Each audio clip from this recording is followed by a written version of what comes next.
All new at 6, so one-on-one with the new Maricopa County Attorney. Rachel Mitchell has been a prosecutor in the office for decades, but was just sworn in as interim top prosecutor last month. Right now, she's working to run the largest prosecutor's office in the entire state, while also running to be elected in November. So today, she sat down with our Zach Crenshaw to talk about abortion, police shootings, and staffing shortages.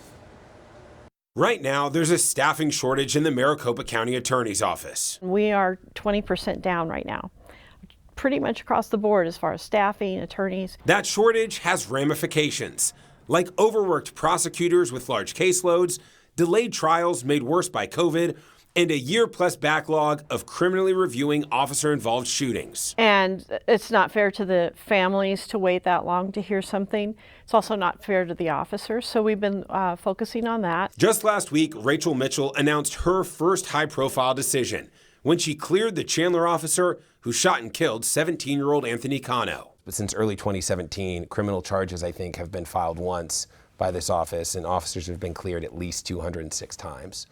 Why is it so difficult, or why is it so rare for prosecutors to pursue charges against police? This is a rapidly evolving situation, and the standard is not a reasonable person watching it in their office. It's a reasonable police officer on the scene. Mitchell also says she's looking to address low bonds and the role county prosecutors may play in allowing criminals to get out of jail quickly. We know of situations where somebody was received their initial appearance in the morning and was back on the initial appearance calendar in the evening, having committed a felony in between. That's unacceptable, and so that needs to be addressed. And one of the things that we're doing to address that is we're collecting statistics so that this is not just anecdotal. We want to be able to show statistics to the court to say this is what we're seeing. Then there's abortion. Arizona law and the county prosecutors that enforce it become all the more important if Roe v. Wade is overturned by the Supreme Court. If Roe was overturned, would you be prosecuting providers and people seeking abortions? I looked into the personhood law as well as the other law that was passed this year, the 15-week ban.